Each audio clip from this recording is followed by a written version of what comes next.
Vamos a dar la bienvenida al padre Pedro Rodríguez Guerrero, el sacerdote y acompañante espiritual en el ámbito de la salud, cuya labor se ha centrado en acompañar a pacientes, familias y equipos clínicos en momentos de vulnerabilidad, dolor y esperanza.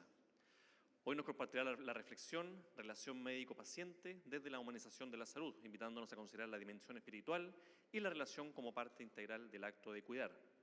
Y recordándonos que la salud no es solo un asunto biológico o técnico, sino profundamente humano y existencial. Damos la bienvenida al padre Pedro. Gracias por estar acá. Con un aplauso, él va a iniciar ahora su presentación.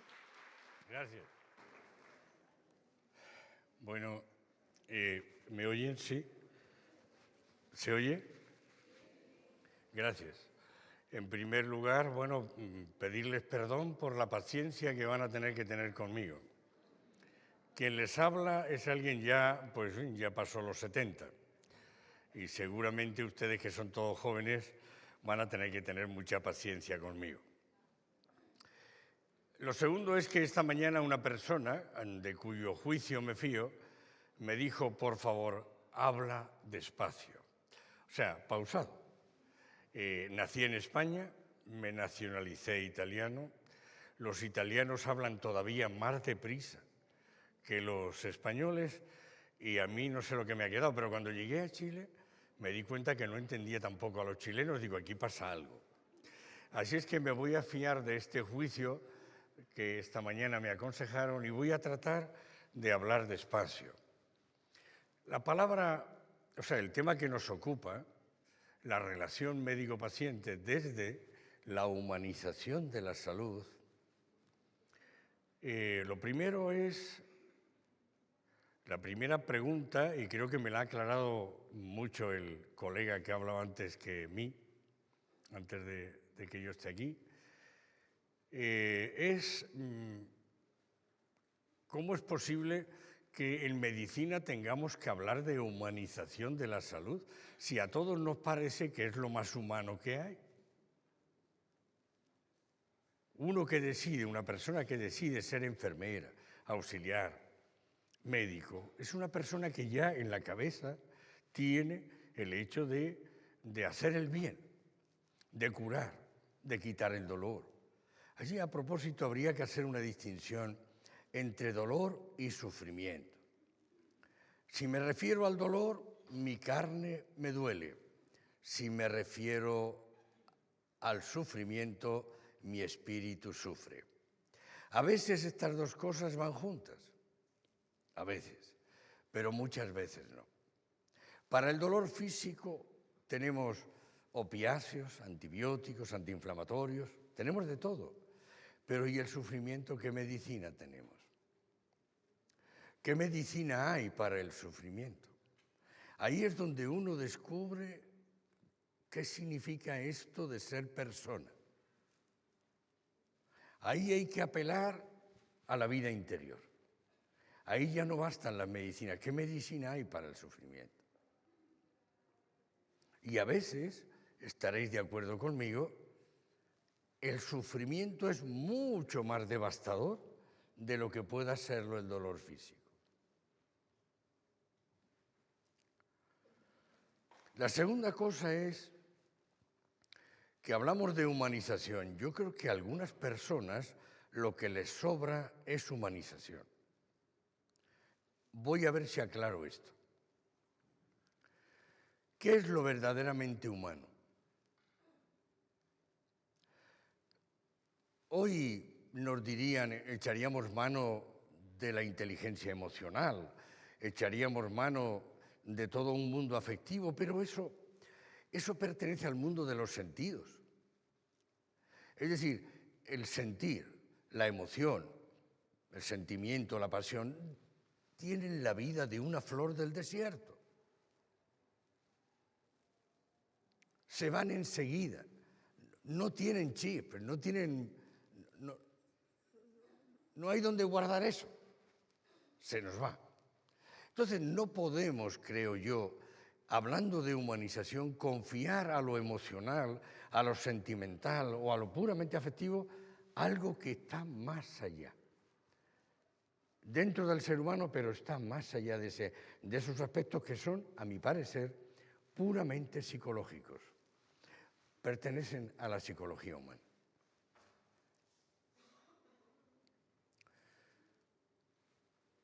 Lo que está en juego dentro de la humanización es tener claro el concepto de persona.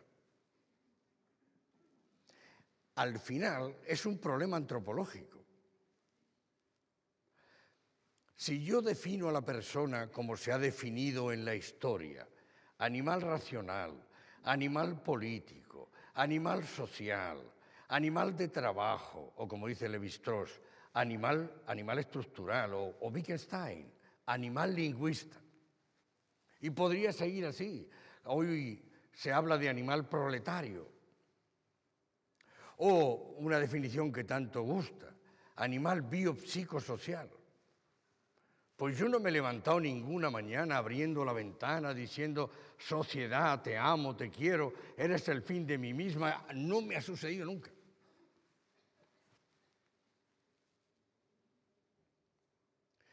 El ser humano es todo eso que he dicho, pero es mucho más que eso.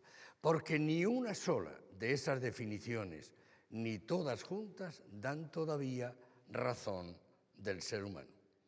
El ser humano escapa, y ha escapado durante 2000 años, bueno, 2300, a todas estas definiciones. Todavía seguimos buscando una. Y es que la cuestión está en definir si el ser humano está vinculado a lo trascendente o simplemente es alguien existencial que termina todo en el cementerio. Desde luego, si estuviera vinculado a lo trascendente y al trascendente, el problema es que todas estas definiciones que he dicho son aspectuales, son aspectos del ser humano. Y el ser humano no es que no quiera entrar en una de ellas, es que si entrara en una sola, perdería su estatuto trascendental. Se nos queda fuera, en todas estas definiciones, se nos queda fuera lo más importante del ser humano. Sí, soy un hombre de fe, claro, y os puedo asegurar que me ha servido mucho esa fe y esa esperanza en mi cáncer. Todavía no ha terminado esto.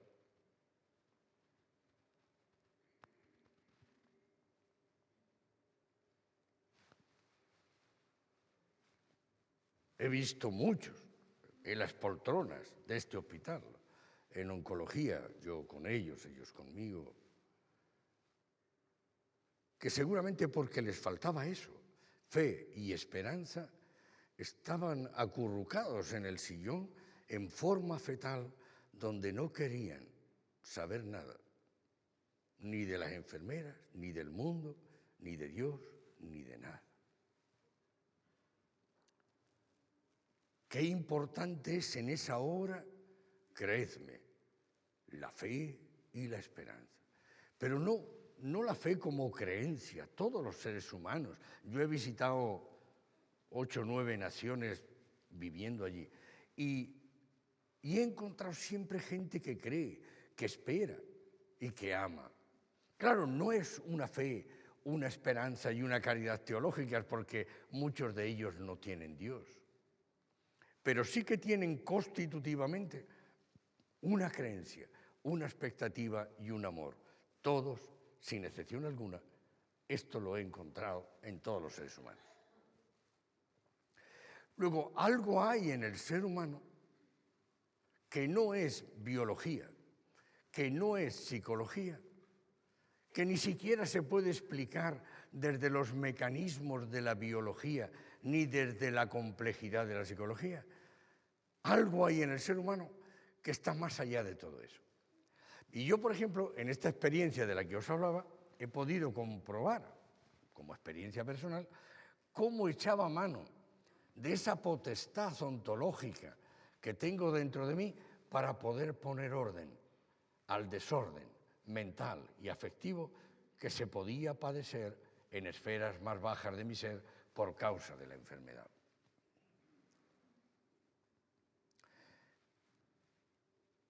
si le preguntáramos a Jesucristo, Señor, ¿quién dices tú que es el ser humano? Perdonadme los que no creéis, los que no tenéis fe teológica, pero estoy seguro que tenéis una creencia, una expectativa y un amor exactamente igual que todos los seres humanos. Y lo mismo que le he preguntado a Platón y a Aristóteles, y me han dado una respuesta, y a Marx y a Wittgenstein, pues ahora le pregunto también a él como pensador. ¿Quién dices tú que es el ser humano? Y en el capítulo 10, versículo 34 de San Juan dice, ¿por qué os resulta extraño que yo me llame hijo de Dios si vosotros sois dioses? Eso lo dice la Escritura, y la Escritura no puede mentir. Cristo busca una definición que vincule al ser humano al trascendente. Si hay alguien que se pasó todo el día curando y no curaba a nadie a mitad, fue él. Empezaba curando el cuerpo, pero terminaba diciéndole, tu fe te ha salvado. Era una curación integral. El ser humano, si es que está hecho a imagen y semejanza de Dios, como dice la Escritura, entonces tenemos dentro algo de Dios. Esto lo decía ya Cicerón y Tácito. Algo de Dios hay en el ser humano. Algo que no nos explicamos muchas veces.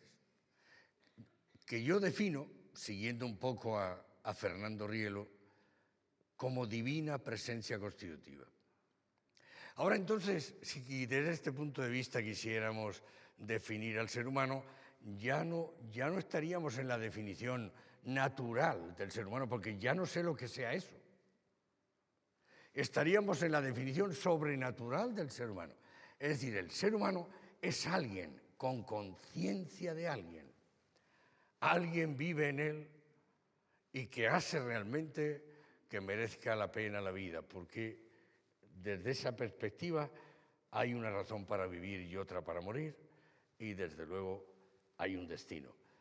No somos seres para el cementerio, porque el ser humano o es para Dios o no es para nadie. El cementerio no da razón, como tampoco lo da la muerte. La muerte es ruptura espacio-temporal, con lo que es espacio-temporal, pero algo hay en el ser humano que no es espacio-temporal. Y vivimos todo el día en ello. Todo el día vivimos en ese mundo. Si yo le preguntara ahora a un pescadito por el agua, ¿qué me diría el pescadito? Sin agua no hay pescado. ¿No será que vivimos todo el día en ese campo, yo diría, sobrenatural, en ese mundo sobrenatural que tenemos dentro? Que no se puede reducir ni a razones, ni a razón, ni... Sí, la razón es un instrumento, ¿verdad?, al servicio de, pero no se puede reducir a eso, y que efectivamente, a mí cuando me preguntan por la eternidad, si eres eterno, pues tienes que serlo hoy, a esta hora. No el día de la muerte. Hay algunos que esperan al momento de la muerte, bueno, a ver si a lo mejor hay algo. No, la muerte no tiene poder de definición. Si eres eterno, tienes que serlo hoy, a esta hora, y si no, no lo serás nunca. Por tanto, estoy cambiando un poco, yo diría, las cosas en la mesa, o las tablas en la mesa, o las cartas en la mesa, como se diga aquí, respecto a lo que realmente es humano. Lo humano, bien definido, no puede prescindir del concepto trascendente y, por tanto, es lo verdaderamente sobrehumano.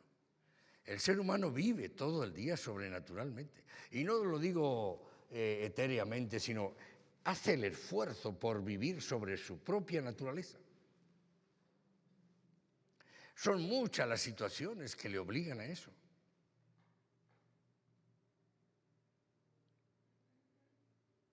¿Cuántas veces hemos dicho, ámame cuando menos lo merezca, porque seguro que es cuando más lo necesito?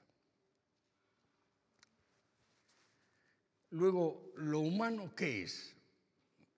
Naturalmente humano, como tratamos de definirlo para entrar en la humanización de la salud, pues es lo infrahumano, lo que está debajo.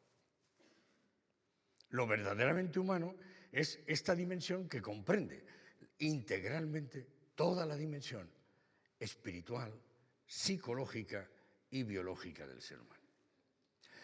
No son tres entes, es un ente único. La biología está abierta a la psicología está abierta al espíritu. Y si el espíritu no estuviera abierto a Dios, sería pura tautología también.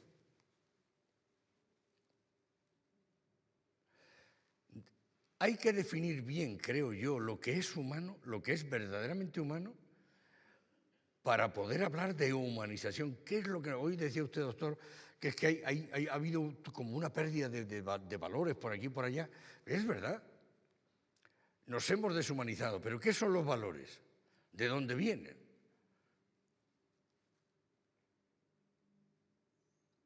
La honestidad, la sinceridad, la transparencia, la responsabilidad, todos esos valores.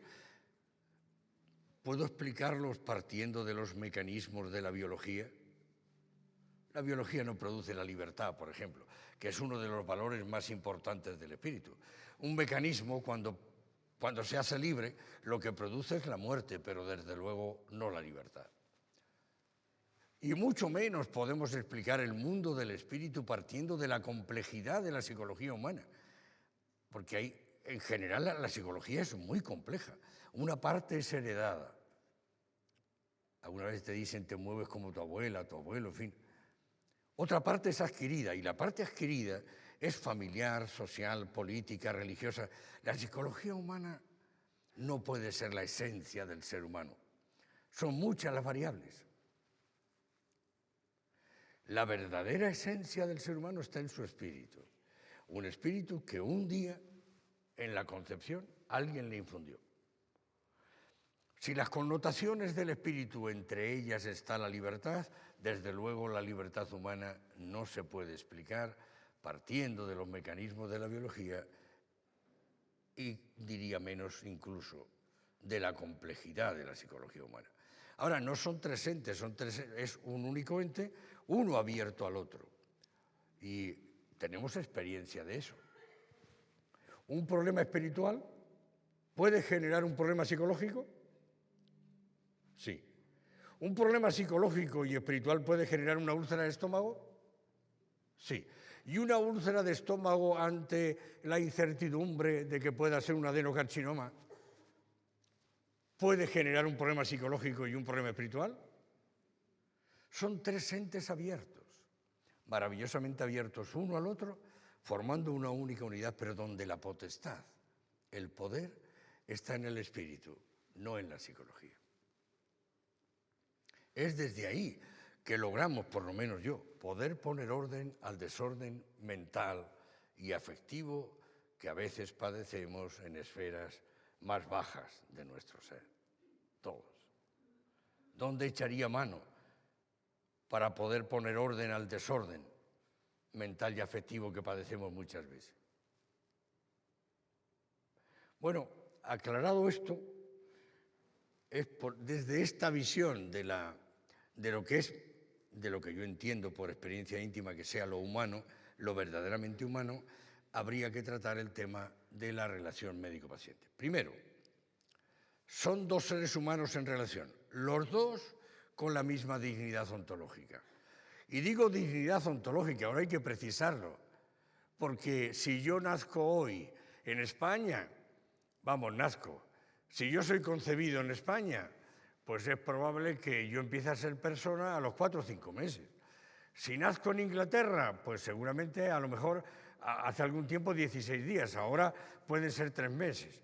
Si ahora la dignidad ontológica que cada ser humano tenía cuando se elaboraron estos derechos en 1948, ¿verdad? Pues ahora ya no se puede hablar de igualdades, porque todo depende de dónde se nace. Y, por ejemplo, en Francia, que ahora se ha convertido el aborto en constitucional, pues si yo nazco en Francia, pues no soy persona al mismo tiempo que uno que nace en Chile. hemos pasado de la dignidad ontológica, esa que cada ser humano tiene por sí mismo, a la dignidad política. Y ahora la dignidad tiene el color político. ¿De quién? Está en el poder. Eso es grave. Eso es grave porque eso es lo que pasó en la última guerra mundial. Bien, en la relación médico-paciente son dos personas con igual dignidad, con la misma dignidad. ¿Que requiere la relación madurez por parte de los dos? Sí. Por parte del médico, que es quien asume el dolor y el sufrimiento del otro y que a veces le llega en condiciones de que no puede ni siquiera manejarlo, el médico tiene que ser una persona madura.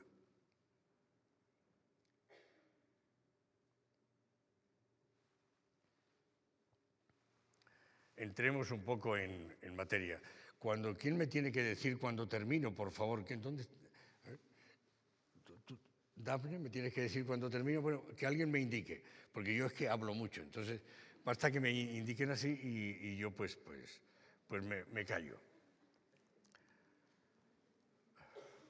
Vamos a la primera diapositiva.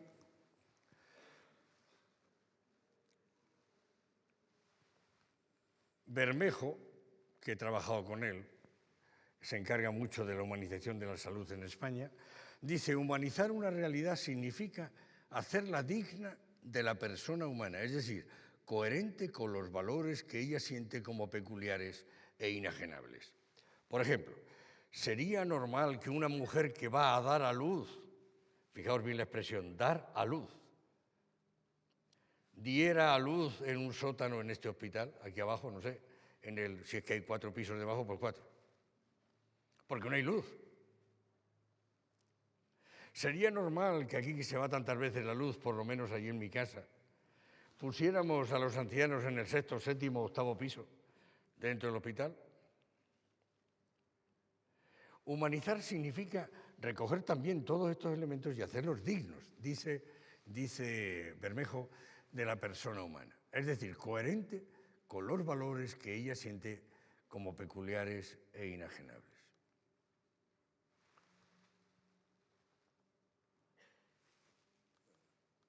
Yo no sé aquí. ¿Me pasas la diapositiva, la segunda parte, por favor? ¿Sí? La in entralgo,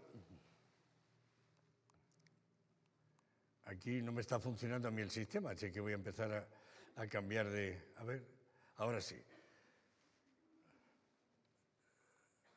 Aplicado esto todavía en la primera diapositiva al mundo sanitario, humanizar significa hacer referencia al hombre en todo aquello que sirve para fomentar y proteger la salud, cuidar las enfermedades, asegurar un ambiente que favorezca la vida sana y armónica a nivel físico, emocional, social y espiritual. Laín Entralgo, bien conocido como médico español, dice: parece no haber duda alguna, la medicina no es solo una ciencia operativa, arte que es guiado por saberes racionales, sino una empresa moral fundada en el humanismo. Claro, habría que tratar con él qué entiende por humanismo, porque ha habido muchos humanismos a través de la historia del pensamiento, muchos.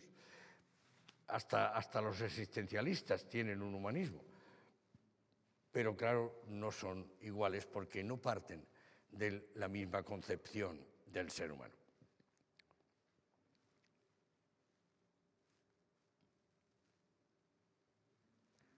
Juan de Dios Vial Correa, ustedes lo recordarán, que fue el rector de la Católica de Chile por muchos años y con quien trabajé.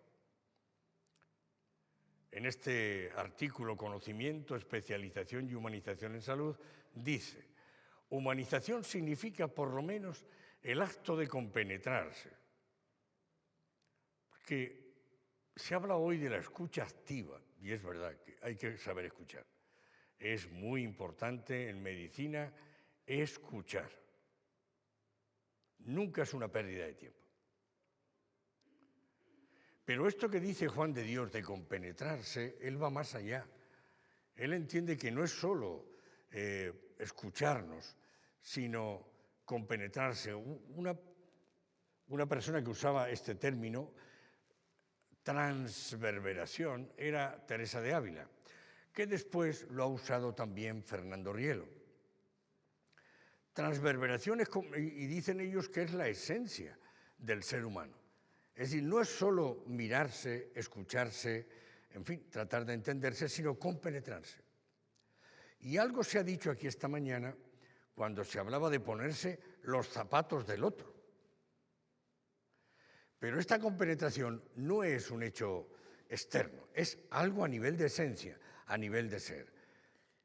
Yo me he preguntado muchas veces, y creo tener una respuesta, yo estuve en el manicomio, no porque estaba loco, no, estuve trabajando en el manicomio Santa María de la Piedad en Roma, en Italia, 6 años. En aquellos 6 años que estuvimos allí, y es un trabajo muy difícil porque el enfermo mental no te sabe dar gracias, no logra. Alguna vez adquirían luz y me buscaban para que les confesara, pero un segundo después estaban haciendo lo mismo o peor. Bueno, ahí sucedió en esos 6 años que tuvimos que cambiar a todo el personal de enfermería 2 veces, porque terminaban haciendo cosas peores que los mismos enfermos. Todo el equipo se llamaba Hospital Psiquiátrico Santa María de la Piedad. 2 veces en 6 años.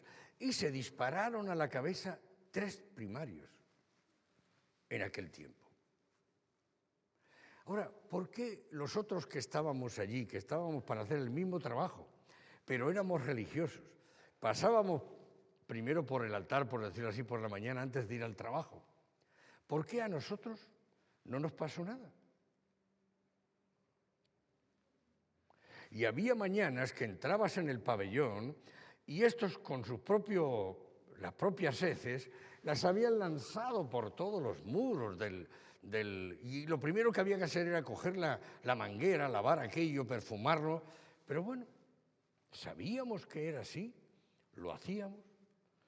Sabíamos que tampoco nos podían dar las gracias porque no podían y no sabían hacerlo. Y íbamos adelante. Ninguno de nosotros, de los que estábamos ahí, éramos 10, tuvieron que cambiarlo. Pero sí que tuvimos que cambiar a todo el personal. ¿Por qué? Porque quedaban envueltos en la problemática del enfermo. No supieron defenderse espiritualmente de algo tan agresivo como es la enfermedad mental, estar con ella todo el día, trabajando con ella y además sabiendo que lo haces gratuitamente. Tienes que tener ese ánimo.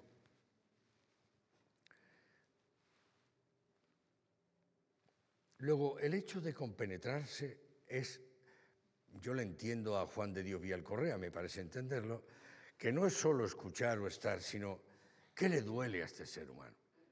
Cuando, por ejemplo, se dice en el Evangelio, si te dan un tortazo aquí, pon la otra mejilla. Parece una cosa absurda, pero si yo en vez de echar mano de mi soberbia o mi orgullo, echo mano de la compasión, es decir, este ser humano tiene que tener algún problema para que me haya dado un tortazo de esta manera. Y me apelo a eso, he recuperado a ese ser humano.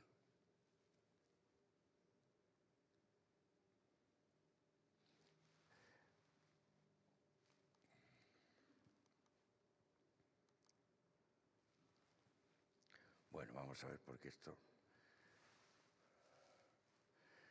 En la relación médico-paciente hemos dicho que son 2 personas con igual dignidad. La relación encierra toda la complejidad del acto médico. Es resultado al mismo tiempo del encuentro de 2 personas que tienen la misma dignidad. Y es también confrontación entre la naturaleza sufriente y el arte de la medicina en lucha contra la enfermedad. Pero antes que nada, es manifestación privilegiada de la humanidad del ser humano.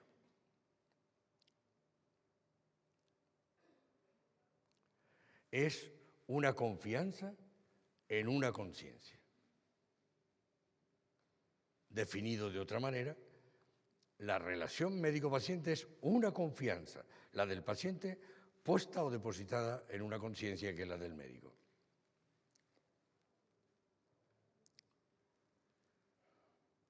Aquí tenemos la definición. La Carta de los Agentes Sanitarios precisa cuál sea la naturaleza sobre la cual se funda la relación interpersonal en la actividad sanitaria. Se trata de un encuentro entre una confianza y una conciencia. La confianza de un ser humano signado por el sufrimiento y la enfermedad y por tanto necesitado, quien se confía a la conciencia de otra persona que puede hacerse cargo de su necesidad.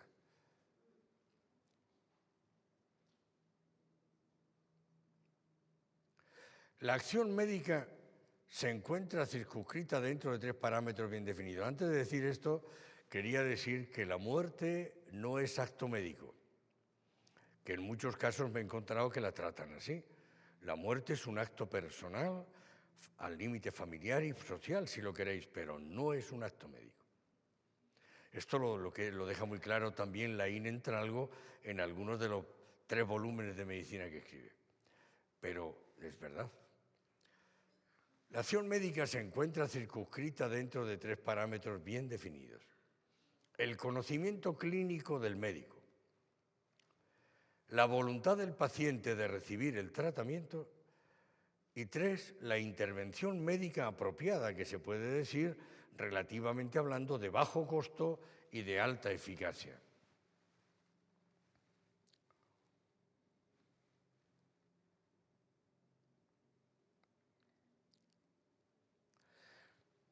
La evolución de la medicina, cada vez más tecnificada y especializada, los giros cada vez más rápidos en torno a los pies del enfermo, la ojeada a la cartilla clínica, sustituyen cada vez más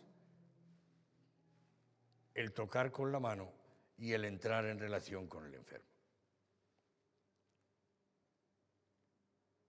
¿Lo han notado esto? Es que estamos muy cansados, es que bueno,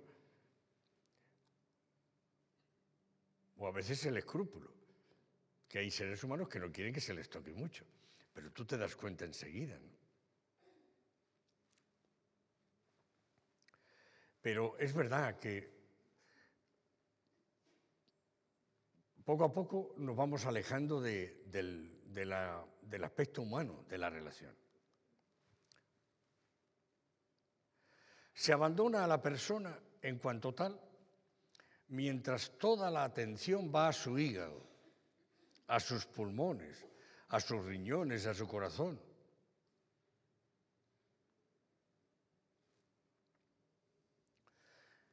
Nos especializamos en eso, en curar pues órganos, tejidos, huesos, nervios, y nos olvidamos muchas veces que debajo hay una persona humana.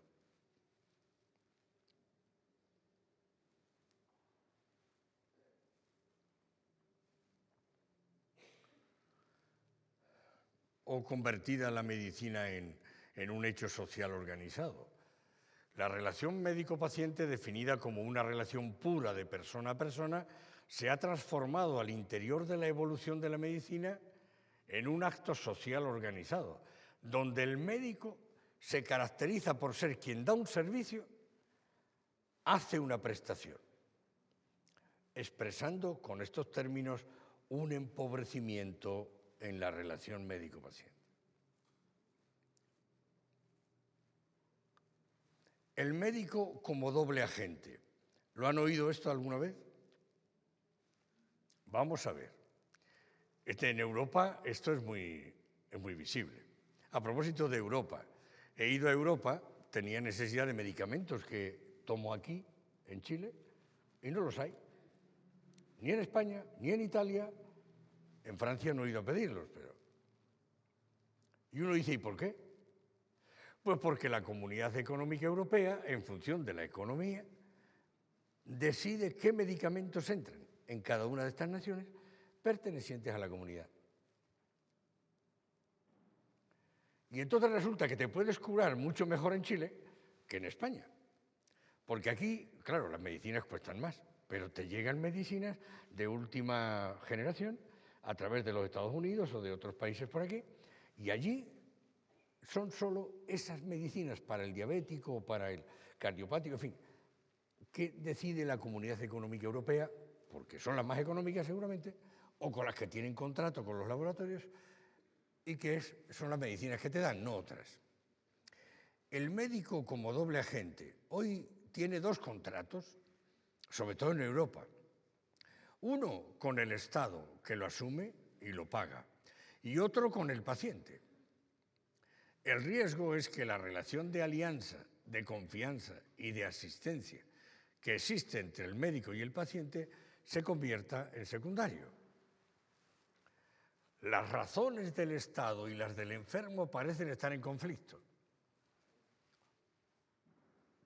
Los médicos no serían ya los agentes de los propios pacientes, sino que serían dobles agentes que tendrían que valorar si los beneficios de los tratamientos hacia sus pacientes están en relación con los costos sociales. Todos estos mecanismos han deteriorado mucho la verdadera naturaleza de la relación médico-paciente. Y en esto yo veo a Europa culpable. Los Estados Unidos también, pero Europa sobre todo. Principios: beneficencia, no maleficencia, autonomía y justicia. Hoy creo que, si no los nombraba así, pero hablaba de Bockham y Childress, me parece que, y nombró los principios de bioética. Todos los publicaron a finales de los años 70 o por ahí. Bueno, estos son los principios que estos autores elaboraron. Pero ¿por qué nace esto? Porque parece ser que la beneficencia nace en conflicto con la autonomía. Y sí que la autonomía nace, porque es posterior, lo he dicho al revés, en conflicto con la beneficencia. La justicia no habla aquí de justicia ontológica, no, es justicia distributiva, es tratar de que llegue a todos lo que necesitan. Vamos a ver mejor los principios desde los modelos. En los modelos he dividido esto así porque el Comité de Ética Nacional, de Bioética Nacional de Italia, elaboró este esquema y, bueno, parece que esté de acuerdo un poco con lo que está pasando. La era del paternalismo, que se nutre del principio de beneficencia, ahora explicaremos eso. La era de la autonomía, que ha sido de breve duración, porque ha sido sustituida inmediatamente por el tercer periodo, que es la era, llamada así en Europa parsimoniosa, o la era del paternalismo estatal. Hemos pasado del paternalismo del médico al paternalismo del Estado. Esta categorización útil desde el punto de vista conceptual no va interpretada rígidamente como si representara la sucesión de eras geológicas, sino más bien como la enucleación de tendencias más generales que se influencian una a la otra con continuas oscilaciones conservadoras y evolutivas. Esto lo dice el Comité Nacional de Bioética italiano. La autonomía absoluta, donde se le dé al paciente toda la libertad que se quiera, no es posible. Y ya veremos por qué. El paternalismo también, así como se venía viviendo, y que adquiriera todavía un carácter mucho más absoluto, tampoco es posible. Yo creo que es mi parecer, siempre mi parecer, hay un paternalismo en la autonomía y una autonomía en el paternalismo.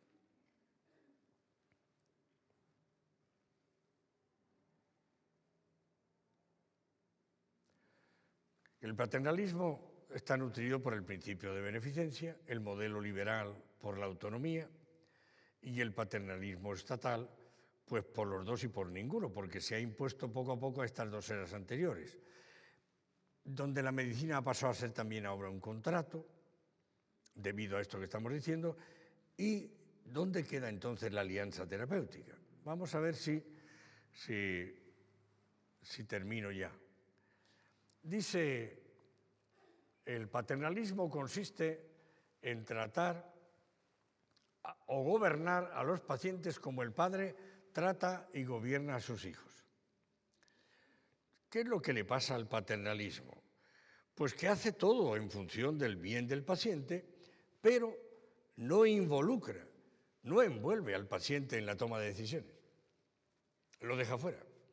Y es ese hecho el que contemplaron Beauchamp y Childress, y es ese hecho el que provocó que buscaran otro principio que desbalanceara un poco, que le quitara la fuerza al paternalismo. Y aparece la autonomía como uno de los 4 principios que ellos elaboraron. Para Childress el paternalismo no siempre usa la fuerza. Es, dice él, no querer aceptar o consentir deseos, elecciones o actos de otra persona por el bien de la persona misma. Es decir, lo que el médico dice en el paternalismo es don Pepe o don Juan o don... No se preocupe. Pero no se preocupe de nada, ni lo piense. Yo voy a pensar todo esto. Le vamos a operar el día tal, a la hora tal, y bueno, el paciente todavía no ha dicho nada, ¿no? Y es su cuerpo. Y es su cuerpo y se supone que tendría que estar él en primera página mucho más interesado. Pero el médico actúa de esa manera, ese es el paternalismo. Porque el paternalismo no es malo, goza del principio de beneficencia. El problema está en que por una mala concepción de esa beneficencia termina dejando fuera al paciente en la toma de decisiones sobre su enfermedad. Ese es el problema. Diego Gracia sigue diciendo, el paternalismo rechaza los deseos, las elecciones y las acciones de pacientes que tienen una buena capacidad y competencia adecuadas, así como una información suficiente por el bien del paciente mismo. Hay que ver cuántas veces, a lo mejor, en función del bien del paciente mismo, no se le dice al paciente la verdad. Tiene que ser una verdad proporcional, no puede ser una verdad dicha así, bueno, por ejemplo, a ver, ¿qué me pueden decir o qué puedo yo haber oído por ahí? Un amigo le dice a otro, y esto lo he visto, oye, tu padre ha muerto, ponte en camino. Pues es una gran verdad, parece ser que el padre había muerto. Pero dicho así, espero que el otro no estuviera mal del corazón, si no se muere de infarto. Le podía haber dicho, oye, tu padre está mal, coge el avión, vete a verlo. Me acaban de comunicar que está mal. Y a lo mejor ya ha muerto. Y en el camino estoy seguro que va madurando la idea de decir, bueno, seguro que ha muerto. A mí me pasó con mi padre. Es decir, una verdad proporcional, pero la verdad. Hay que buscar el modo, el momento, la situación, el acompañamiento, pero hay que decir la verdad. El paternalismo muchas veces lo ha omitido por eso. Se me va a enfermar más el paciente si le digo la verdad. Y sin embargo, fijaos bien, la cantidad de cosas que hay al final de la vida, como puede ser el tener que dejar las cosas arregladas, porque a lo mejor los hermanos, entre ellos no van muy de acuerdo. Es importante que él sepa cómo están las cosas para tomar las grandes decisiones en ese momento tan difícil. ¿Cuántas veces se quedan divididas las familias por eso, por la muerte improvisa y no haber dejado los papeles bien claros y arreglados?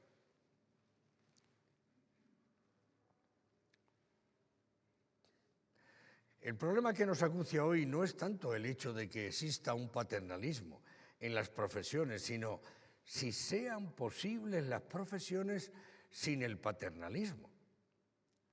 Es decir, no el paternalismo que conocemos, clásico, que efectivamente desbancaba la autonomía del paciente, no, pero el paternalismo tiene mucha historia desde Hipócrates hasta ahora y no lo ha hecho tan mal. No podemos desechar así, sin más, toda una época, una era inmensa de actuación médica donde hemos hecho mucho bien solo porque hemos encontrado una falla en el sistema.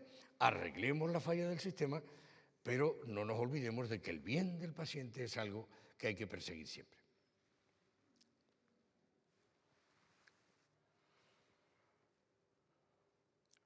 Por eso digo que juzgar negativamente una entera época, que ha durado milenios, como era de un paternalismo que hay que repudiar, implicaría que las doctrinas deontológicas de ese largo periodo hayan teorizado una conducta irracional, autoritaria del médico, lo cual no corresponde a cuanto la historia de la deontología médica nos ha transmitido. No sé si estáis de acuerdo con esto, pero muchos de vosotros habéis empezado a hacer medicina o a practicarla seguramente cuando todavía todo esto no estaba tan armado.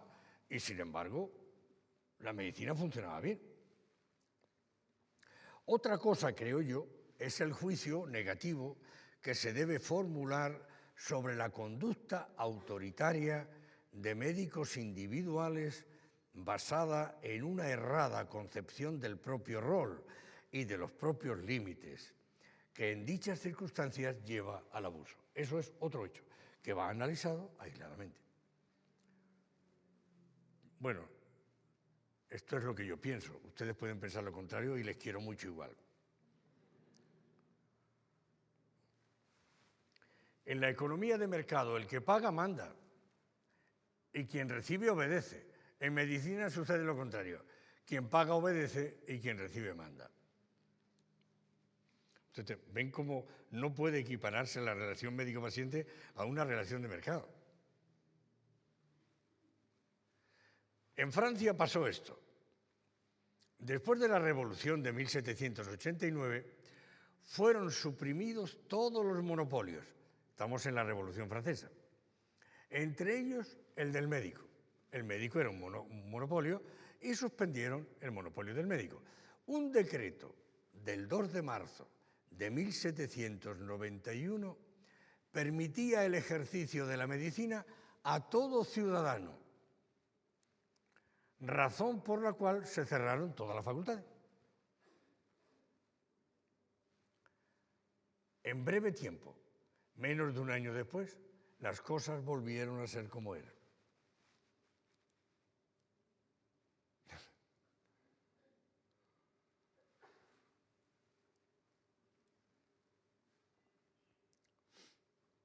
Tres límites al principio de autonomía. Voy a beber un poco de agua porque... Ustedes lo ven así claro, pero esto es aguardiente. Es agua, pero ardiente. Desde lejos parece solo agua.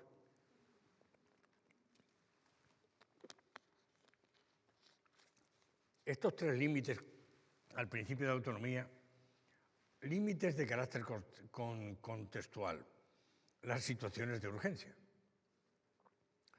En muchas urgencias no tienes tiempo para preguntarle al paciente, presentarle el folio del consentimiento informado. Hay muchas situaciones que dicen que eso no tienes tiempo para hacerlo si quieres salvar al paciente. Límites existenciales, unidos a la condición subjetiva del paciente y a su patología. La enfermedad frecuentemente altera profundamente la personalidad del paciente y, por tanto, altera también su misma autonomía.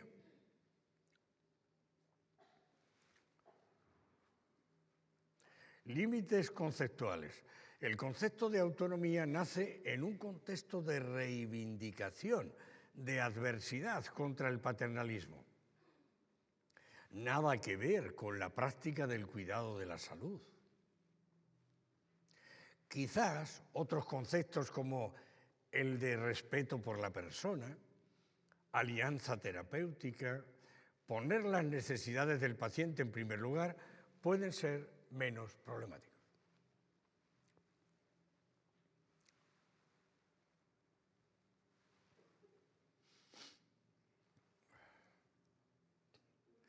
Yo creo que al paciente generalmente no le interesa una relación con el médico de tipo extrínseco y formal.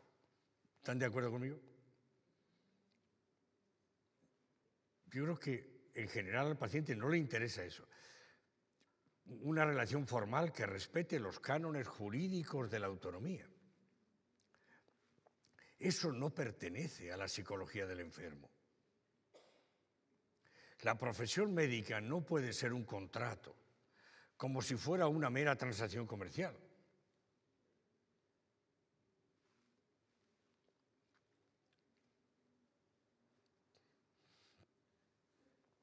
De frente hemos tenido aquí el COVID-19. Sabemos lo que pasó en muchos hospitales, muchísimos, por no decir todos. De frente a varias tragedias humanas, debidas a epidemias, a situaciones de gran necesidad de salud, en el trabajo con pacientes afectados por enfermedades raras, de las cuales nadie quisiera ocuparse, hablar de contrato es un contrasentido. Ningún contrato podría cubrir situaciones de este género. Esto lo dice también Giovanni Russo.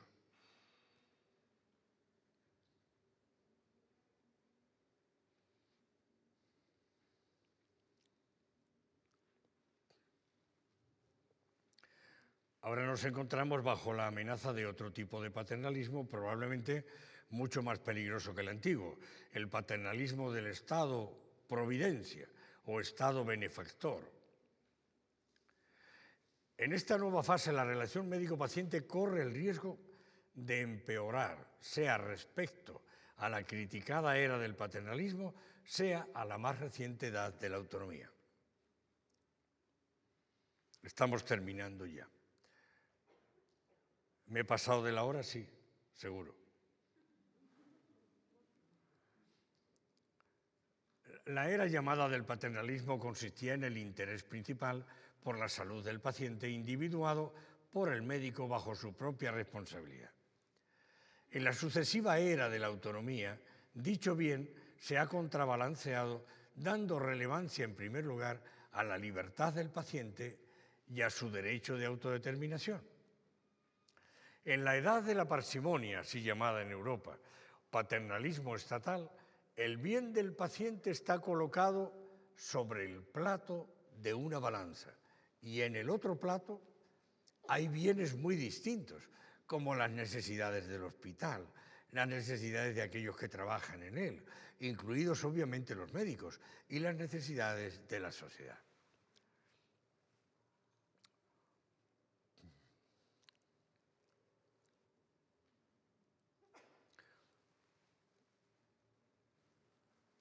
Iba a meterme en un campo, pero creo que sería demasiado. No porque sea un campo minado, sino porque sería muy largo.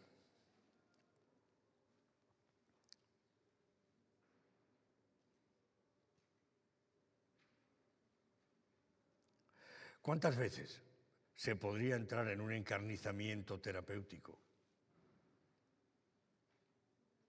por causa de las necesidades del hospital? Tuve un caso clamoroso, y además no digo la persona porque la conocéis todos los que estáis aquí. Allí en el Hospital de la Católica.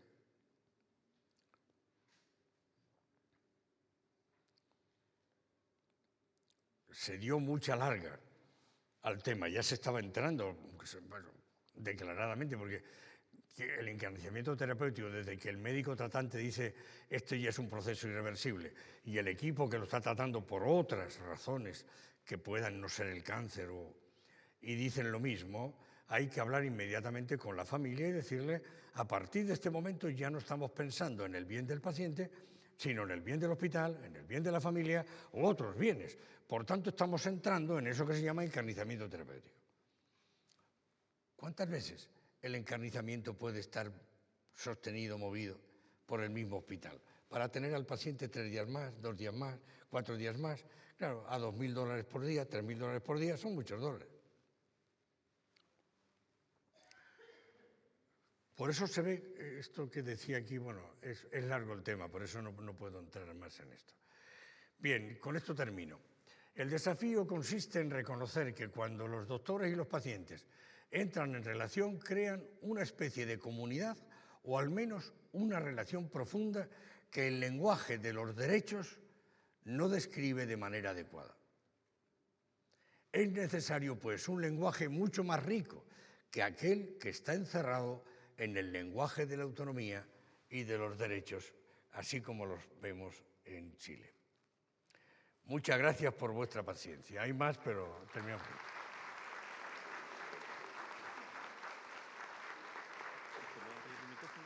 Perdón. Sí, gracias.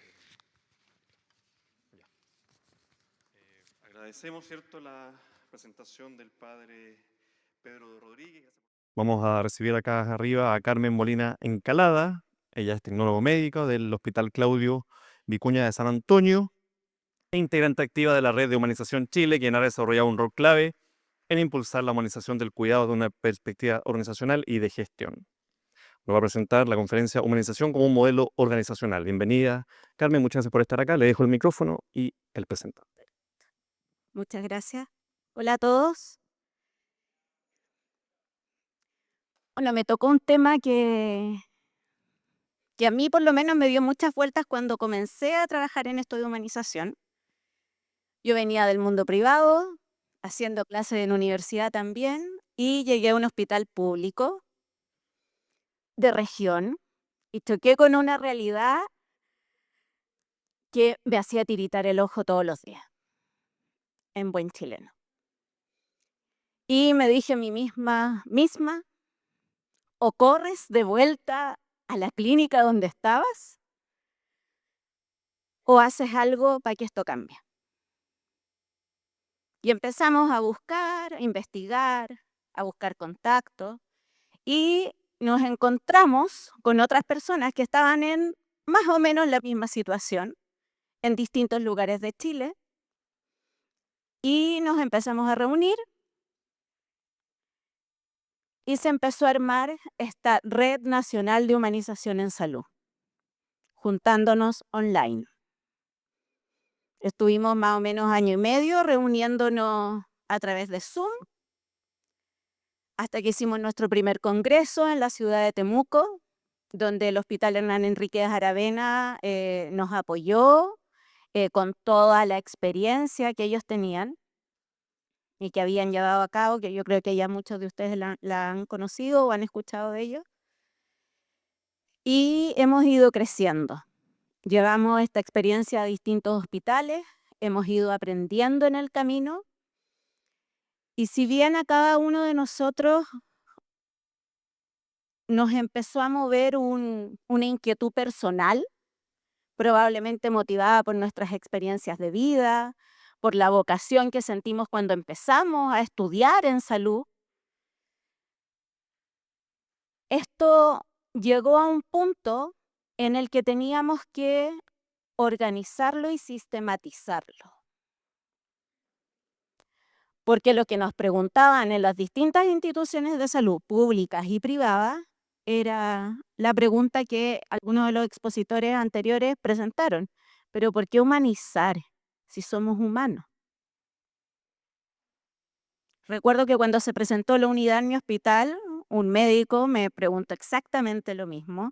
Yo le dije, tenemos que hacer esto porque resulta que todavía en nuestro país tienen que existir leyes con nombres de personas para que hagamos cosas que se supone son de sentido común. La ley Mila, la ley Dominga, etcétera, etcétera. Entonces empezamos a trabajar en cómo llevar, ahí para el otro lado, a ver, ahí, en cómo desde este modelo de atención en salud, ¿cierto? Donde tenemos un ministerio, ¿cierto? Tenemos la superintendencia, fuentes de financiamiento, FONASA y SAPRE, nuestros hospitales públicos, nuestra red privada, la red institucional, ¿cierto? También, que como poco lo van a ver aquí, pero esta es una gráfica que muestra que básicamente la mayor parte de la población está en FONASA. Por lo tanto, la mayor parte de la población se atiende en hospitales públicos y las características de esta población es población que es rural, ¿cierto? Población que tiene un bajo nivel socioeconómico, bajo a medio en su mayoría.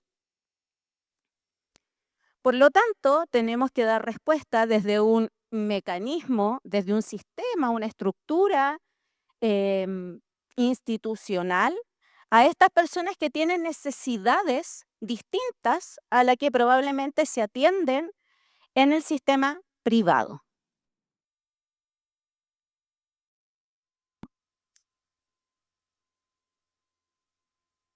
No le he hecho ahí. En esta gráfica miramos, se ve ya un problema de salud. Un problema de salud que nosotros lo que queremos es resolverlo. Si lo vemos desde un punto de vista económico, es una demanda que tenemos que satisfacer. Los indicadores nos dicen eso. ¿Cuánta es la lista de espera que tenemos? ¿En qué porcentaje queremos disminuir esa lista de espera? ¿Cuántas operaciones de cadera nos quedan? Eso es lo que nosotros mencionamos en los indicadores. Desde el ministerio nos otorgan recursos para reducir las listas de espera, ¿cierto? Recursos especiales para la cirugía. Y desde el punto de vista del indicador, la demanda fue satisfecha. La señora Juanita, de 45 años, necesitaba cirugía de cadera. La derivaron, esperó año y medio, la operaron gracias a estos recursos extra y para el sistema, demanda satisfecha. Check. ¿Qué opinan ustedes? ¿Efectivamente se cumplió o se satisfizo, perdón, la demanda de esta paciente, de la señora Juanita? ¿Sí o no? ¿Más o menos? Depende. ¿Depende de qué? Del contexto de la señora Juanita, de su familia, de qué tan grave era el déficit o qué tan invalidante era. Si tuvo que esperar año y medio y no podía levantarse a trabajar, el año y medio fue mucho tiempo para ella y su familia. Por otra parte, se le hizo la cirugía de cadera. ¿Tuvo suficiente rehabilitación después? Los recursos que se dieron desde nivel central para disminuir esta lista de espera contabilizaron el equipo que tenía que hacer después el primer control, medicina física y rehabilitación después, etcétera, etcétera. Sabemos que muchas veces no los cuentan. Entonces, cuando hablamos de demanda satisfecha, tenemos que entender que primero la demanda de cada paciente es una demanda en particular y única. No es simplemente una cirugía de cadera. Es poder mirar al paciente dentro de un contexto. Y eso es lo que hemos estado hablando desde ayer y hoy, y vamos a seguir en la tarde. Poder posicionarnos en esa realidad.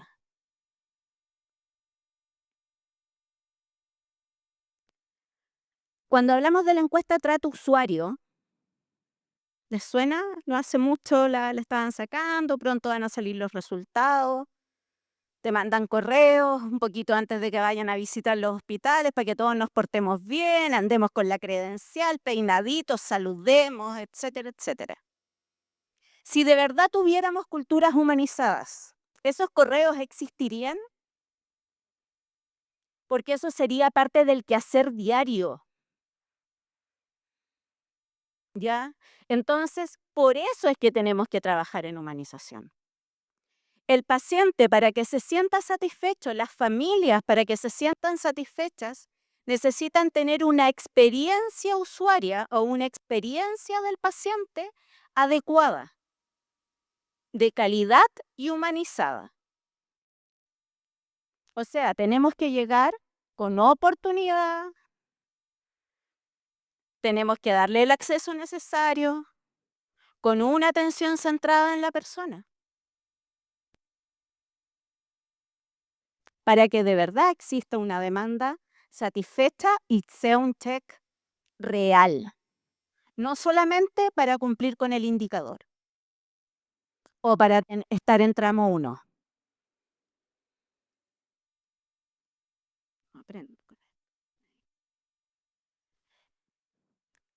Les comenté acerca de la satisfacción del paciente y de su familia.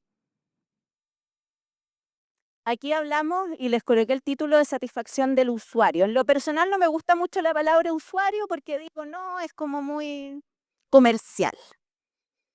¿Ya? Perspectiva personal. Pero en este caso nos sirve mucho para poder visibilizar la importancia de quienes trabajamos en salud, el usuario interno. Si nosotros no estamos bien, y lo hemos visto, no vamos a atender bien. Entonces, el modelo de gestión que se trabaje en una institución para lograr una cultura de humanización requiere necesariamente incluir al usuario interno y su bienestar. Y para eso, por lo tanto, tenemos dos áreas. Tenemos que ver las necesidades del paciente y su familia, las necesidades de nuestros funcionarios, y a partir de ahí, de estas necesidades, ver también cuáles son las expectativas. Porque las expectativas del funcionario del hospital de Rancagua no son las mismas expectativas del funcionario del hospital de Iquique. Hay algunos puntos que puede que se junten, sean en los mismos, pero hay muchos que van a tener una pertinencia local. Y por eso es que los planes que se hagan no pueden y no deben ser repetidos como un copy-paste desde otra institución. Esto debe tener pertinencia local. Tenemos que ver los distintos tipos de usuarios. Tenemos los usuarios, ¿cierto? Desde el punto de vista de los pacientes, estos usuarios que son muy permisivos. Tenemos usuarios que tienden ahí, que son mucho más confrontacionales. Tenemos usuarios como pacientes que son un amor, pero que son la familia, las conflictivas, que pasa mucho. Y tenemos que visualizar en esos casos el por qué. ¿Ya? Tienen una calidad percibida distinta. ¿Para qué? Para fidelizar al usuario. Los hospitales en nuestro país, la mayoría están acreditados, ¿verdad? En calidad. Por lo tanto, cumplimos con un mínimo ético, como mencionaban en una presentación anterior. ¿Nuestros usuarios están contentos con la atención que les damos? En general. Más o menos. Tenemos harto reclamo, ¿cierto? De que esperan mucho, de que los tratamos mal a veces, de que no saben hacer lo que deben hacer. Entonces, la calidad de la atención que va a percibir el usuario no es necesariamente relacionada a la calidad técnica o a la calidad competencial que se le está otorgando. Tiene que ver con el cómo él vive su experiencia dentro del proceso de hospitalización, dentro del proceso de atención, sea ambulatoria o sea de ingreso ya a hospitalización o de urgencia, que es probablemente donde se tiene más problemas en todos lados. ¿Por qué tenemos que mejorar la calidad percibida? Para lograr la fidelización del usuario. Porque un usuario o un paciente que está fidelizado, cuando escuche a otro paciente que tuvo una mala experiencia, va a defender a su hospital y va a defender a los funcionarios. ¿Por qué? Porque un usuario, un paciente fidelizado siente el hospital como suyo. Es mi hospital. Y eso es algo en lo que en cultura de humanización debe trabajarse, en traer al usuario al hospital, a sentir que no viene a un lugar completamente extraño, que sí, viene en un momento complejo, pero que viene a un lugar en donde se le va a cobijar, en donde va a existir calidez en su atención.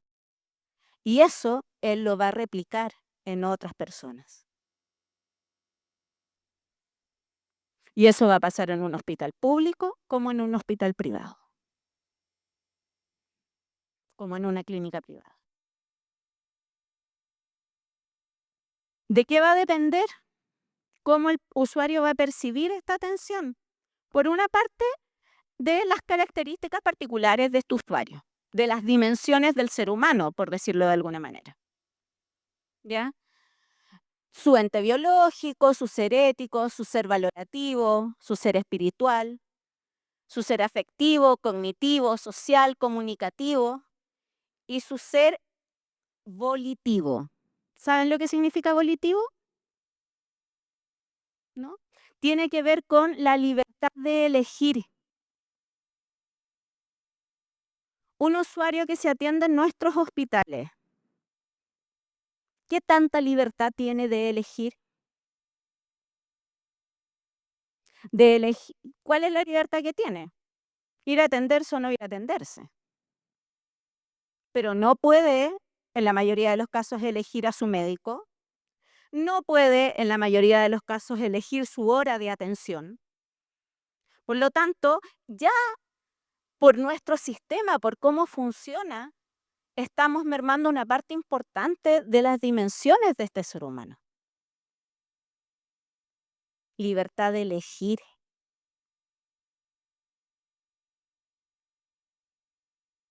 Les voy a contar algo súper personal. Este año fue, ya digo que esto hace mucho tiempo. Ha pasado mucho porque fue todo muy rápido. Me dolía la rodilla. Harto. Y me dolía, me dolía, me dolía. Por las mías me fui a hacer una eco porque dije, debo tener una sinovitis. Y algo más, a lo mejor como me caí, me rompí un ligamento y por eso me duele tanto. No era eso.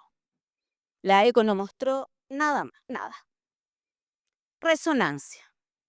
Sí, yo pensando que tenía un ligamento roto. El tecnólogo me dice, cuando me hizo una resonancia el sábado, y me dice, pida el tiro para un buen traumatólogo de rodilla. Va a estar el lunes a primera hora su resultado. Upsi, dije yo, esto no es ligamento. Ok, nerviosa todo el fin de semana. Día lunes, llega el informe, lo veo, tenía 2 tumores en el fémur. Nivel de susto, adrenalina, volando. FONASA, pero tuve la libertad de elegir. No tuve que esperar tener que ir al CEFAM, ir al hospital y hacer todo el trámite. Me fui a una clínica de un médico que no me supo explicar nada, se puso más nervioso que yo.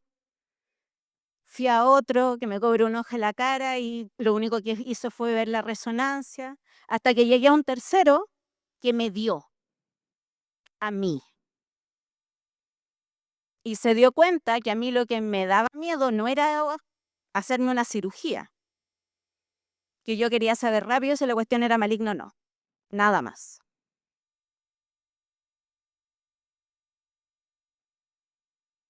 Era benigna y todo salió bien, ando media coja, pero nada más. Pero ¿cuántos de nuestros pacientes tienen esa libertad?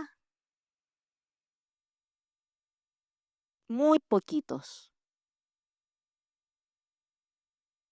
¿Cuántos de nuestros pacientes, cuando tienen alguna libertad pequeñita, esa libertad es preparar la completada, hacer el bingo, para ver si le pueden hacer el examen más rápido a su familiar. Porque esa es nuestra realidad.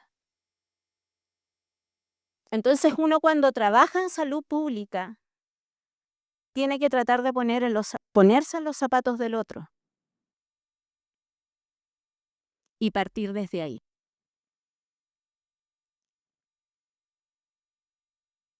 Esto partió hace muchos años, cuando se empezó a hablar de humanización. Esto no es nuevo. Ya en el 2012, la encuesta de satisfacción usuaria se mencionaba lo importante que era la calidez de la atención para nuestros pacientes.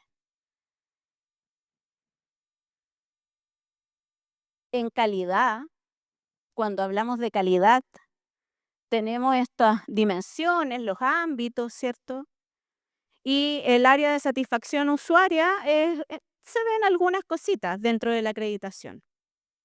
¿Existe calidad sin humanización? No. Entonces, cuando el equipo de calidad o el equipo de control de gestión nos dice, es que esto no me sirve para los indicadores, les tenemos que contar que están en un tremendo error. Porque todos los indicadores van a mejorar cuando los funcionarios estemos bien, biofísico, social y espiritualmente, para atender bien a nuestros pacientes y a sus familias. Cuando cada uno de los protocolos que vayamos a aplicar, los apliquemos no solamente con la mente, sino que también con el corazón. Y empecemos a hacer las cosas desde el sentido común.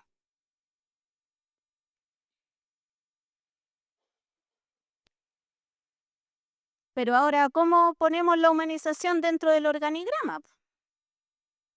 Porque está la dirección, las subdirecciones, en otros lados le llaman departamento, y muchas unidades, y jefaturas, y permisos, y burocracia.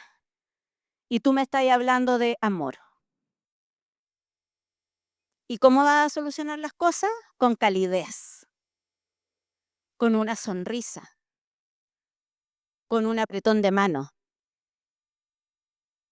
con un buenos días. ¿Dónde lo coloco?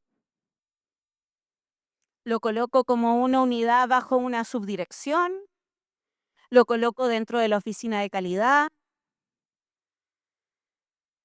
lo coloco como una unidad asesora, como un comité,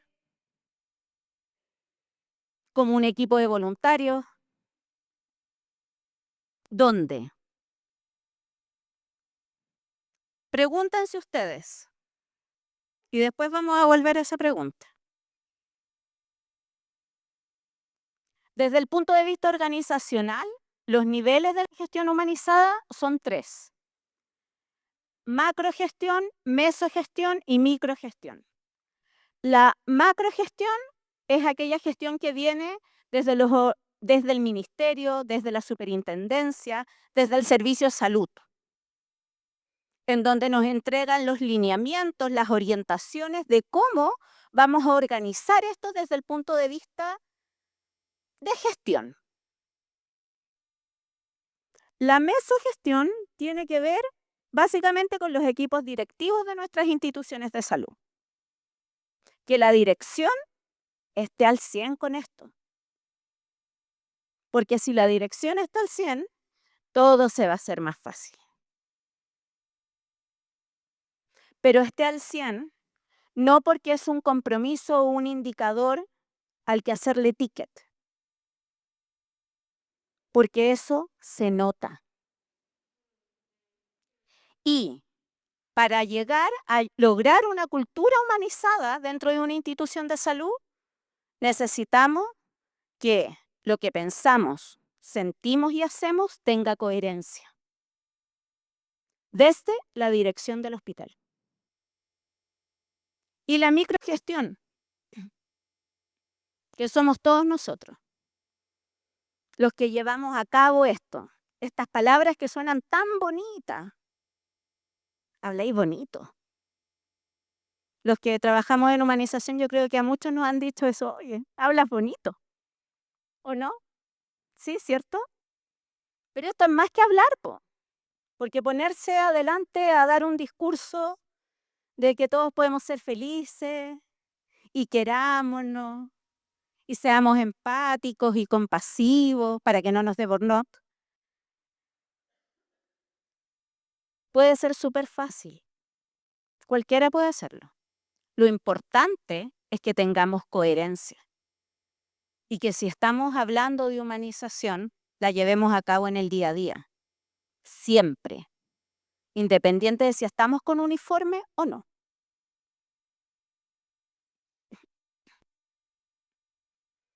Y esta microgestión, fundamental, es lo que de verdad va a llegar al paciente. Es lo que el paciente va a sentir día a día. Es lo que va a lograr la fidelización de ese paciente, de su familia y también del funcionario. Porque si a los funcionarios nos tratan bien, nos comprometemos con nuestros equipos, nos comprometemos con nuestra institución.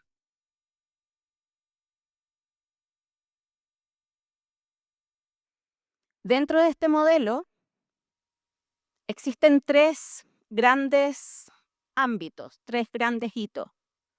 La gestión estratégica propiamente tal, la gestión misional y la gestión de apoyo administrativo. ¿Ya? Vamos a ir viendo las 3, cada una. Vamos por la gestión estratégica. ¿Quién la va a definir la gestión estratégica? El área de la macro-mesogestión, perdón. ¿Ya? El equipo directivo, los jefes de unidad. Importante, coherencia. Tiene que existir una fundamentación ética, una cultura del servicio, una gestión basada en los procesos. Esto no es dar amor y dar amor y dar amor y dar amor. Esto tiene orden. Se lo podemos dar. ¿Para qué? ¿Por qué es tan necesario este orden? ¿Qué creen ustedes? Este orden es necesario porque es la única manera de que efectivamente se repita y no sea una excepción.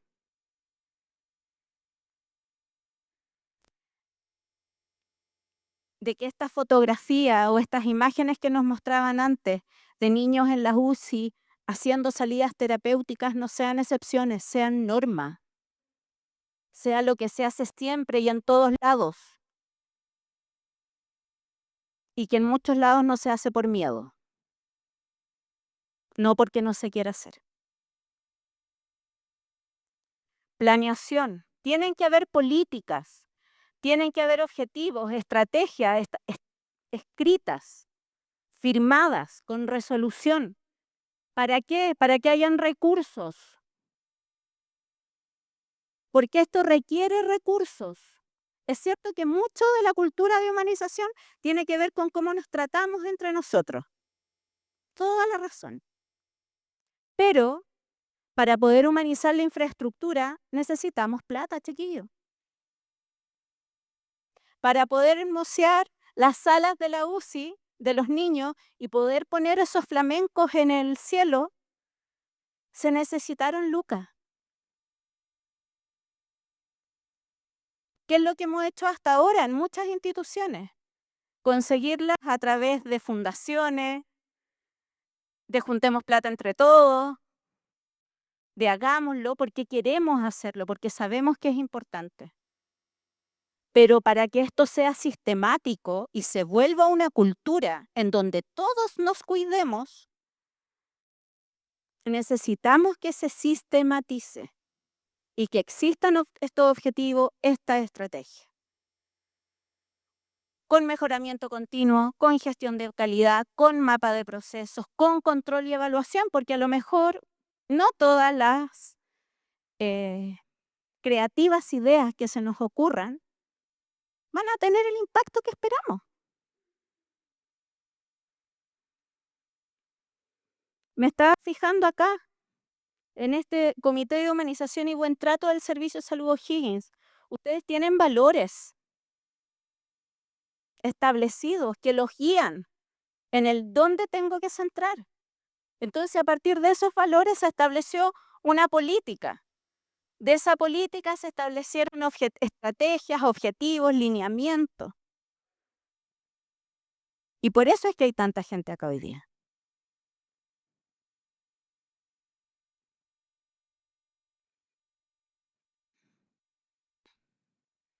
Tenemos un usuario con necesidades,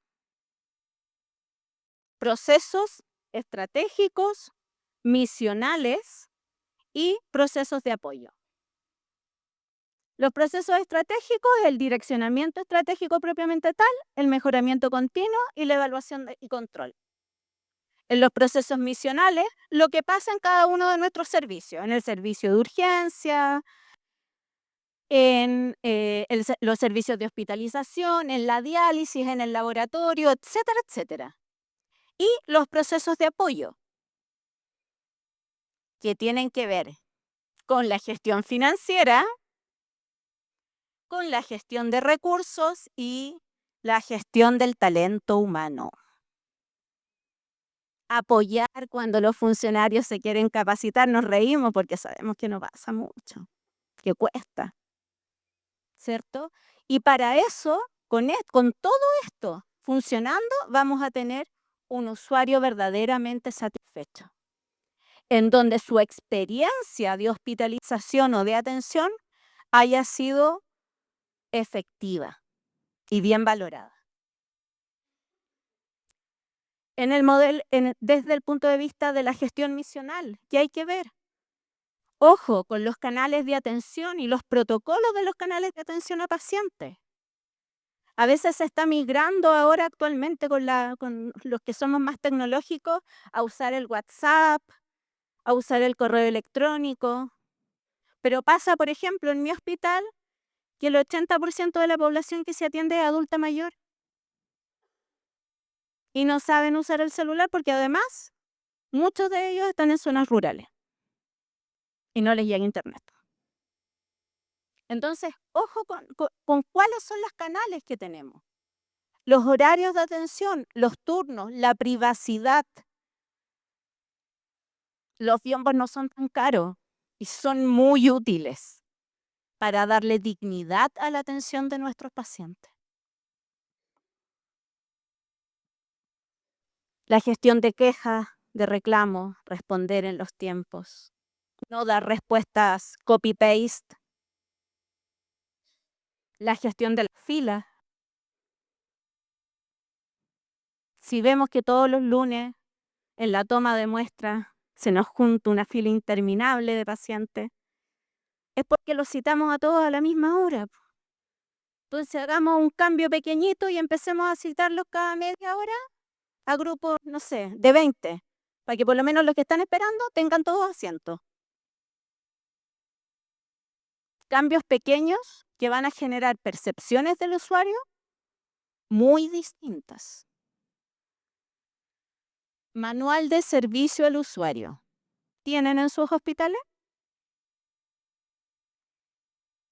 Cuando entra un paciente a hospitalización, por ejemplo, recibe un protocolo, un documento, un tríptico que diga, estos son los horarios de atención, aquí puede llamar. ¿Sí? ¿Existe?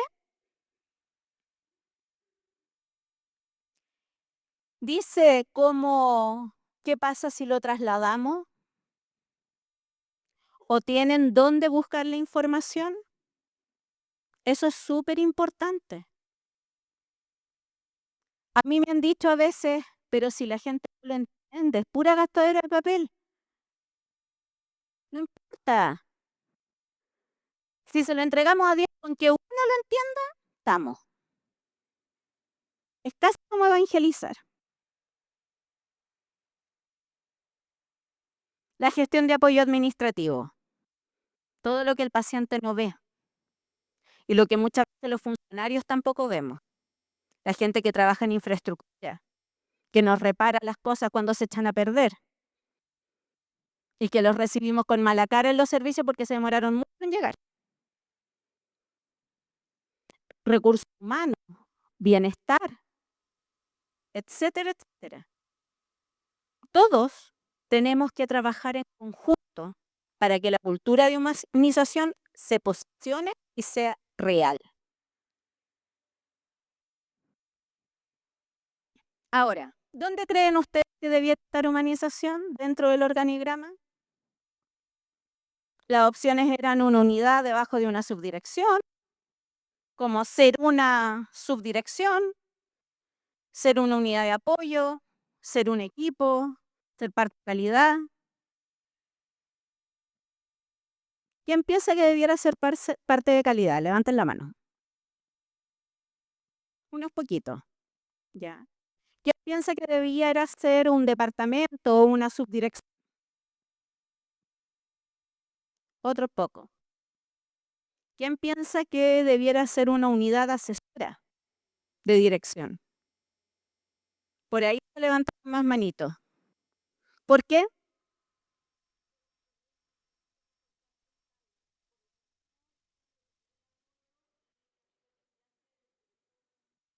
Lineamientos transversales que nos influyen a todos y a cada uno, en donde todos tenemos que trabajar.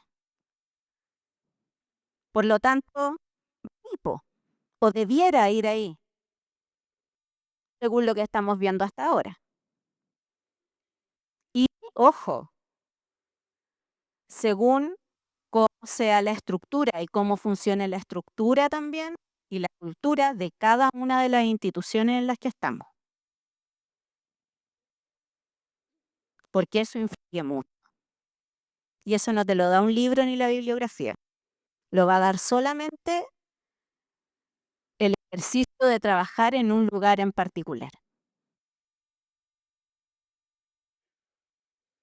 Y los indicadores, ¿cómo medimos que esto funciona? Existen un montón. Se pueden hacer indicadores para la gestión estratégica, para la gestión misional y para la gestión administrativa. Ejemplo, ficha de indicador que tiene que tener el nombre del proceso, el nombre del indicador, la descripción, la fórmula, el objetivo, la periodicidad, quién lo va a leer, quién lo va a evaluar.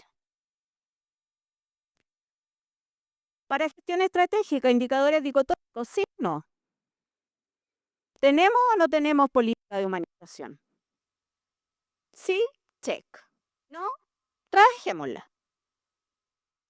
¿Tenemos o no tenemos una formalización de humanización?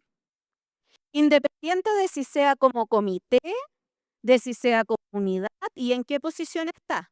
Da lo mismo en este minuto.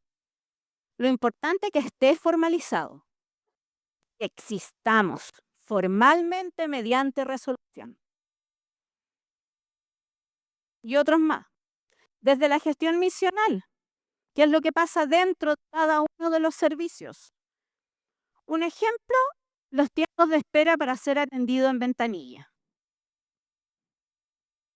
Sumatoria de minutos que tarda cada usuario en sala de espera antes de ser llamado a ventanilla de servicio, dividido por el número de usuarios atendidos en ventanilla en servicio X. ¿Cuánto demora desde que el paciente entra a la sala de espera hasta que alguien lo atiende en ventanilla? El administrativo. Un ejemplo. ¿Y por qué tiempo de espera? Que es las cosas que más les impacta a los pacientes en relación a su experiencia usuaria. Y otros ejemplos más. Indicadores de gestión. El costo del servicio prestado. A lo mejor queremos dar una hotelería maravillosa, pero tal vez nuestros hospitales no le vamos a poder entregar cuando venga a hospitalizarse un neceser con pantuflas, con bata, cepillo de dientes, con peineta y con pasta de dientes al paciente. Porque para nuestro servicio público no podemos. Tenemos necesidades más urgentes y le vamos a tener que pedir al paciente que pida eso, que lo traiga. ¿Ya? Entonces, el costo bien hay que evaluarlo.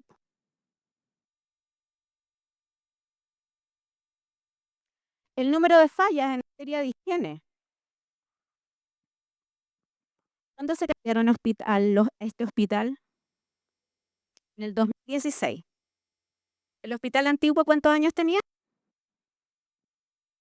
50 años. ¿Tenía hongo en las paredes? ¿Era feo? No, no era feo. Objetivamente, era feo. Tenía pintura media descascarada, y etcétera. El paso de los años. Y no tenemos plata para mantenerlo, porque si no, no se hubiera descarado tanto, ¿cierto? Pero eso también es parte de la satisfacción usuaria. O sea, si yo entro a un hospital que es bonito como este, me dan ganas de venir a entrar.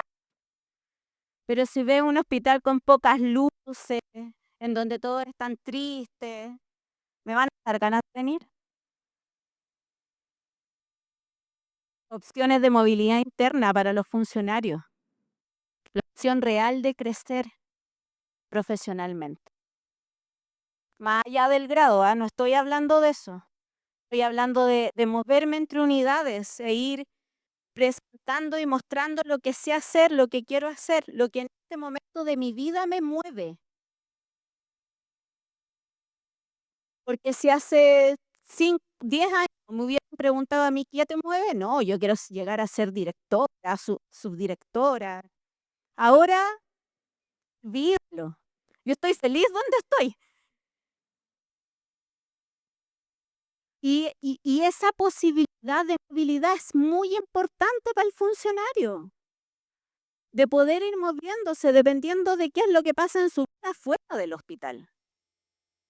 ¿Cuáles van siendo nuestras prioridades? Las licencias médicas. Si tenemos una cultura de humanización, las licencias médicas van a bajar, porque nos vamos a sentir mejor entre nosotros. Menos burnout.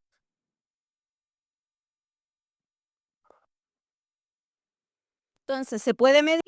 Sí, se puede medir. Primeros pasos, convicción institucional, que el equipo directivo esté convencido. Ubicarnos en el organigrama, que existamos por resolución. Unidad, comité, ambas, depende de cada hospital. Y eso también puede ir evolucionando con el tiempo. En mi hospital partimos como un equipo de voluntarios. No estábamos en ninguna parte y hacíamos cosas porque queríamos. Y ahora somos unidad y hay más gente y etcétera. Una política institucional, definir los valores. Importante que esta política sea participativa y que no se haga solo dentro de la dirección. Que participen los funcionarios, que participen los pacientes. No solamente la comunidad organizada, porque se piensa mucho siempre en los grupos organizados. En el consejo consultivo, se me iba el nombre. Pero ¿qué pasa con el paciente que está ahí, que no es movido dentro de su comunidad y que ve el abuelito? Vaya y pregúntele a pie de cama, está hospitalizado, ¿cuánto le cuesta? Nosotros lo sacamos en 3 días. Encuestamos a todos los hospitalizados y sus familiares. Nadie se negó a responder.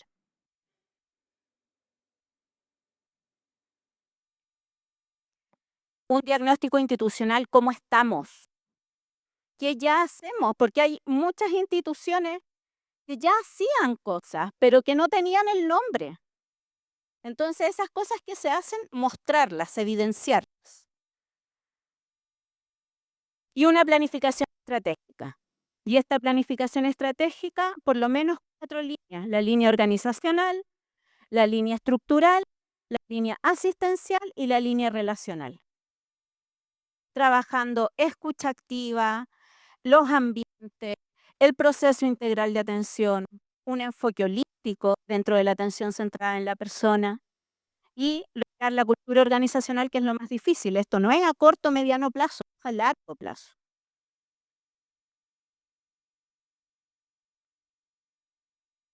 fotitos de algunas de las cosas que hemos hecho en el hospital, en mi hospital, en el Claudio Vicuña. Mi hijo ahí, vestido de gnomo. Las payasitas hospitalarias que son funcionarias del hospital.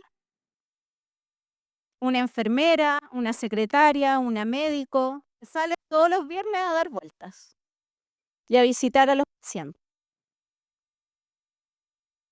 Las semanas de la humanización, capacitaciones que conversábamos recién ahí con, se me fue el nombre, soy pésimo, Marcelo, y lo conozco, hablaba con él todo. Bueno, el déficit atencional. Con Marcelo, que las capacitaciones en humanización necesitan tener una parte teórica para darle base, sustento, pero lo más importante y para que esto quede y se ejecute es la parte práctica, que tiene que ver con acordarnos del por qué estamos acá. Y dentro de esas capacitaciones que hemos hecho en nuestro hospital, salen compromisos de los funcionarios. Me comprometo a involucrarme más cuando pueda hacer algo al respecto. ¿Les suena? Es que no hay pega. Me comprometo a aprender a cuidarme y evitar sobreexigirme. Me comprometo a presentarme con mi nombre y apellido al paciente y explicarle el procedimiento. Yo me comprometo a saludar a todos. También a presentarme delante de los pacientes. Carita feliz.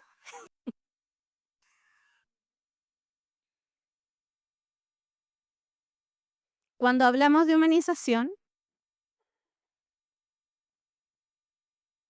existe esta curvita de Gauss que muestra como distintos tipos de personas dentro de una institución y en cómo se mueven en torno a la humanización.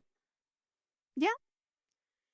Están los frikis, que son estos prendidos, creativos, que partimos con estas cosas y prendemos con agua, ¿ya?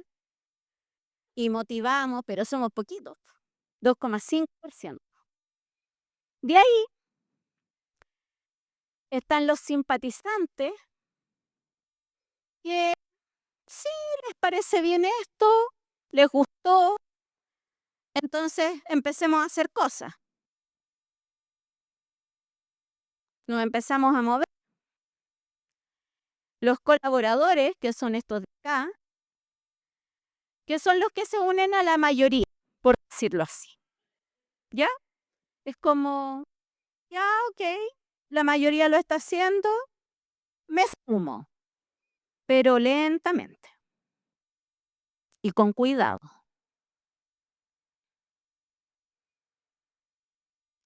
Los rezagados son los más miedosos todavía.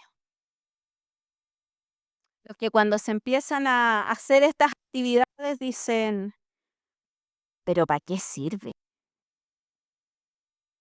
Si nos falta plata para, no sé, comprar gasa y estar regalando florcitas. Y por último, los escépticos, que son los detractores. Activos o no, que encuentran que es una soberana tontera lo que estamos haciendo.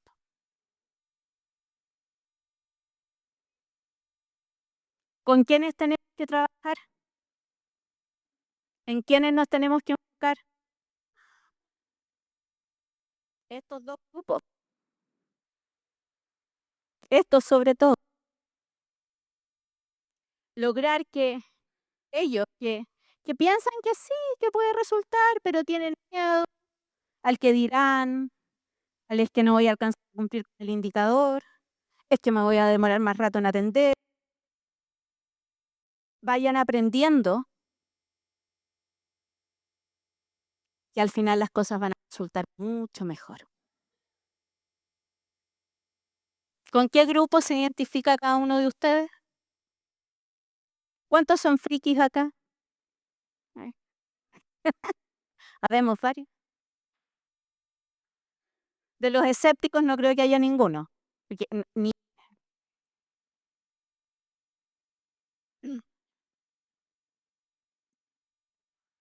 Para terminar,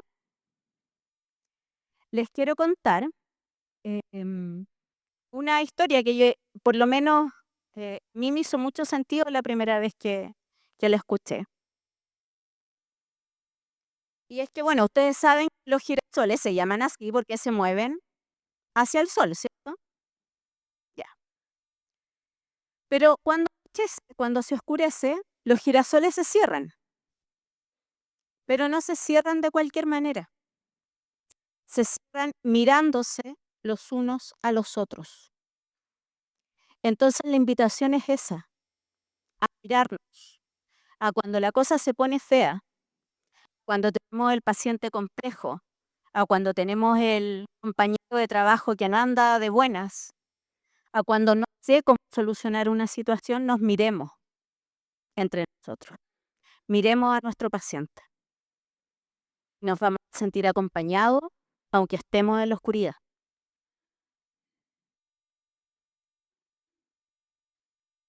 Invitarlos a ser parte, como instituciones, a la Red Nacional de Humanización en Salud. Partimos, como les dije aquí, tenemos como 5 o 6. Ahora somos más de 50 instituciones de salud y de educación superior en todo Chile. Estamos trabajando por esto, para que esto se haga realidad en cada una de las instituciones de salud de nuestro país. Muchas gracias.